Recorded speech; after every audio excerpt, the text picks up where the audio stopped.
Good afternoon from Copenhagen.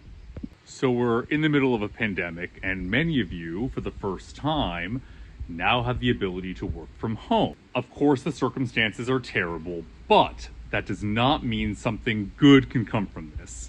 As someone who's been working remote for 3 years now, I can tell you that it has been a life changer, and I would never go back to working in an office. Here's why. I don't know.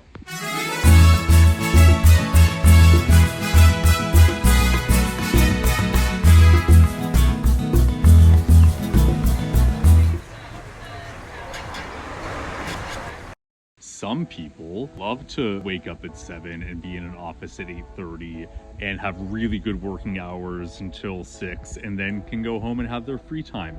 And that is beautiful and brilliant for all of you. But having set hours to be creative, to do my work, being in a busy environment did not work for me.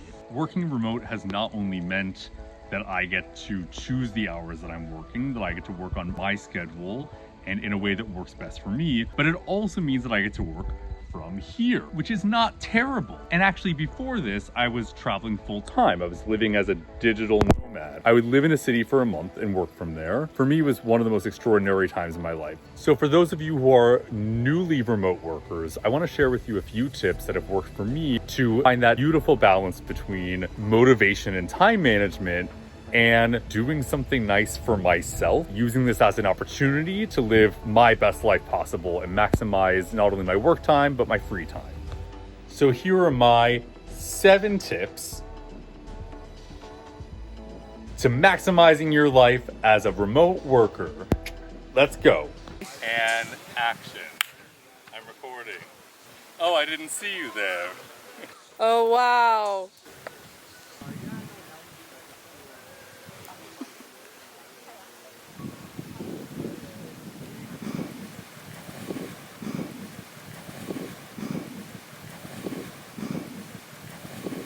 Tip number 1, ball out on office supplies. I find that if I have a really nice pair of headphones, I want to use them more often. If I have a great computer, I want to use it more.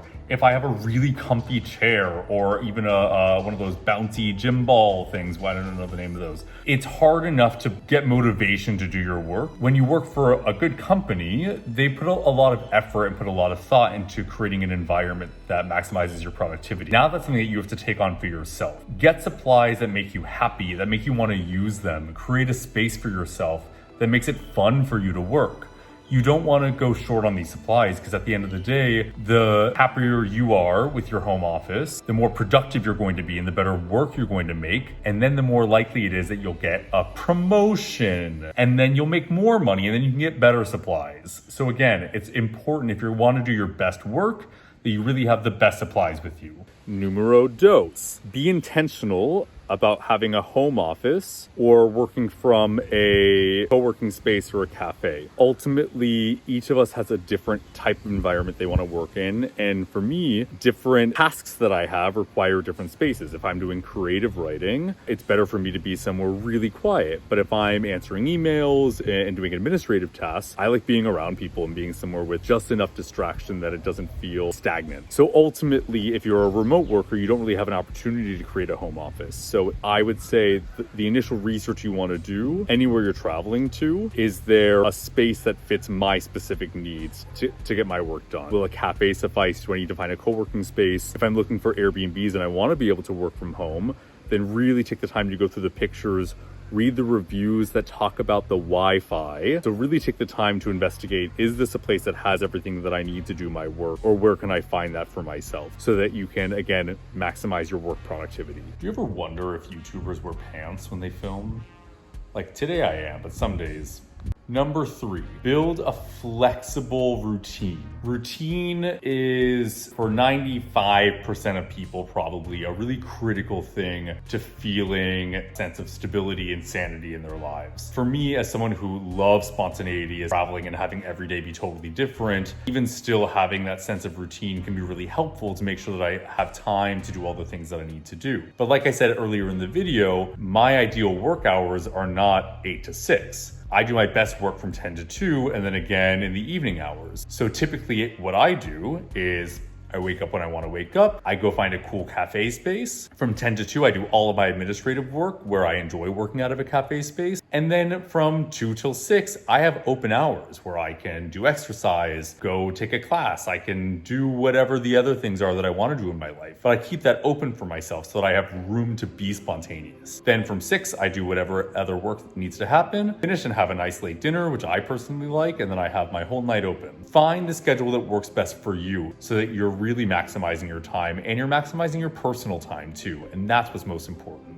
Number 4, move. It's so easy to spend our workday in a chair. And I know for me, I do that thing where if I feel like I should be working, but I don't really want to work, then I'm sitting staring at my computer screen, or I have Netflix up on the side, or I'm on Twitter, or I'm on Instagram, or I'm on YouTube. I'm not telling you not to go on YouTube. I highly encourage it. But when you need to be working and you don't feel like it, get up and take a walk. Go on a 5-10 minute walk, be outside, be in nature. Make sure that you are keeping your body active. Not only is it good for your body, like we're not meant to sit in chairs all the time, but it's good for your creativity. A quick walk, getting into a new environment will re-inspire you and reinvigorate you to get your work done and give you that boost of energy to get through your day. Number 5. Have an accountability buddy. If you're like me, I am not the most work-motivated person in the world. I'm food-motivated, which is why I should have been a restaurant critic, but we'll save that for another video. So for me, having an accountability buddy, having a coworker, having a friend, having someone I like to go do work with, someone who keeps similar hours to me, is a really nice way to keep me motivated. It's like having a gym buddy. If you know that someone is waiting for you to go to the gym with them, you're way more likely to go to the gym. It's the same for work. It doesn't have to be about a project specifically. It can just be someone that you can interact with. Creating those moments of interaction that are part of your schedule, that are centered around your work, that will keep you excited, keep you motivated, can be really helpful to make sure that you're prioritizing your time well and that you're enjoying your work time more. Number 6, eliminate distractions. If you know that you are prone to not doing work because of a specific thing, make sure that thing isn't accessible to you when you need to be working. For instance, for me, I love being in bed. Sorry, it's true. So if I know I have to get work done, then it's helpful for me to leave my house, to go work from a place where I know I'm not tempted to lay down. I've also deleted notifications on my phone so that if I'm trying to do work and I see something pop up that says someone liked my post or someone subscribed or I have a text message from someone, I don't see it immediately. I have to go intentionally look at my phone and click on an app in order to do it. And if there's an app that's really hard for you to get off of, delete it from your phone. Make time for those things so that they don't consume you and to take over time that you should be working. And number 7, only work as much as you need to. One of the joys of remote work is that you're not under the microscope. You're not expected to be sitting in a chair staring at your computer screen for 8 hours a day. And even if you are, they don't know if you're actually doing it. So really use your time well. If it really makes you happy, if it really makes you more efficient, if it really brings joy to your life to add a little bit of something for yourself during your day, then do it.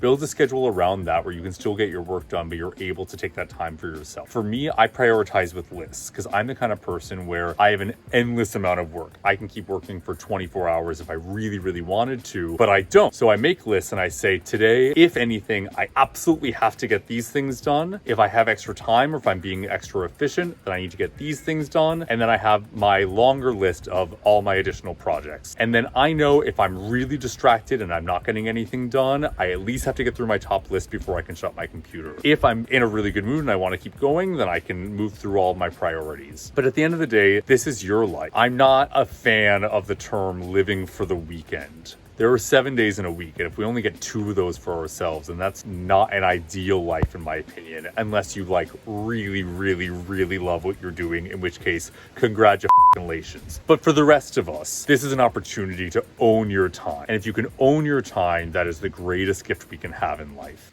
Well, I hope this list has been helpful for you. If you have any questions about working remote, please feel free to leave it in the comments. I'm more than happy to respond. If you're a remote worker and you're interested in coming and working with me in Thailand, you can send me a note and I'm happy to talk to you about visas for Thailand or for a number of other countries that allow for remote workers This is an opportunity for you to live your dream life, and I highly encourage you to grab it by the horns and take it. So from Copenhagen, I'm Daniel Sherman. Thank you for joining me in How Is This Real Life?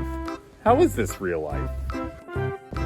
Vacation all I ever wanted. Vacation down to the getaway. For what the am I talking about? La la la la la.